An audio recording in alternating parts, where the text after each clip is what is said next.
নমস্কাৰ। এই যে আদাৰ গছডাল দেখিছে, এয়া মই ঘৰত খাবলৈ অনা আদা। এনেকৈ ৰুই থৈছিলোঁ, তাৰ পৰা গজালি ওলাই এনেকুৱাকৈ গছ হৈছে।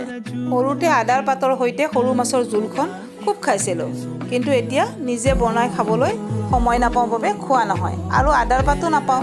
আদাৰ পাতকেইটা মই ধুই থলোঁ আৰু ইফালে পিঁয়াজ, নহৰু, আদা আৰু জলকীয়াও মই ৰেডি কৰি ল'লোঁ। আদাৰ পাতখিনি সৰু সৰুকৈ কাটি ল'লোঁ। এয়া কিছুমানে কিন্তু মিক্সিৰ জাৰত বা পটাত পিচিও লয়। কেৰাহীটো গেছত বহাই দিলোঁ আৰু মাছকেইটা খৰকৈ ভাজি ল'লোঁ।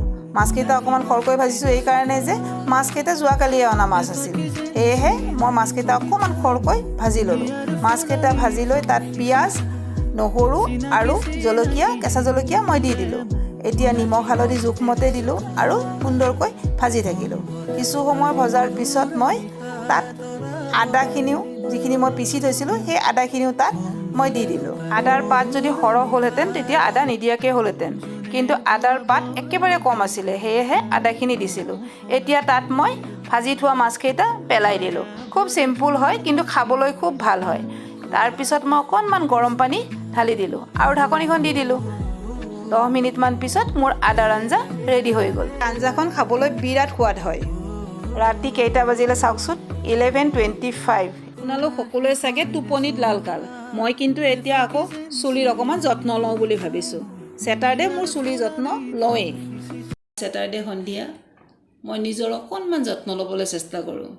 চুলিখিনি খুব কাৰ্লি আৰু ইমান বেয়া হৈ যায় চুলিখিনি। সদায় তিতা চুলিত হেলমেট পিন্ধি থাকোঁ, গতিকে চুলিখিনি বেয়া হোৱাটো স্বাভাৱিক। চুলি দীঘল হওক বা চুটি হওক, চুলিৰ কাৰণে কিন্তু তেল খুবেই দৰকাৰ। আৰু চুলিত যদি আমি তেল নলগাওঁ তেতিয়াহ'লে চুলিৰ লগতে ছালখনো, চুলিৰ তলত থকা ছালখনো সোনকালে বেয়া হৈ যায়। গতিকে সপ্তাহত এবাৰ হ'লেও চুলিত আমি তেল লগাব লাগে। সেয়ে মই সপ্তাহত এবাৰ শনিবাৰে মই চুলিত সদায় লগাওঁ। প্ৰত্যেক শনিবাৰে মই চুলিত এনেদৰে তেল লগাওঁ। নিজেও লগাব পাৰোঁ, কিন্তু নিজে লগালে ইমান ভাল নহয় বাবে তাইক মই মাতি আনোঁ। এই ভণ্টিজনী হ'ল মোৰ ঘৰতে মাৰাত থাকে, কিন্তু এতিয়া তাই আমাৰ নিজৰ ছোৱালীৰ দৰে হৈ গৈছে। মোক খুব কেয়াৰ লয়। এনেদৰে তেল মাছাজ কৰিলে আচলতে ৰিলেক্স ফিল কৰা যায় আৰু ৰাতি টোপনিটো খুব সুন্দৰকৈ হয়। এনেদৰে আজি শনিবৰীয়া সন্ধিয়াটো কটালোঁ। এতিয়া ৰাতি কেইটা বাজিছে জানেনে? 12:20। গতিকে আজিৰ ভিডিঅ'টো ইমানেই।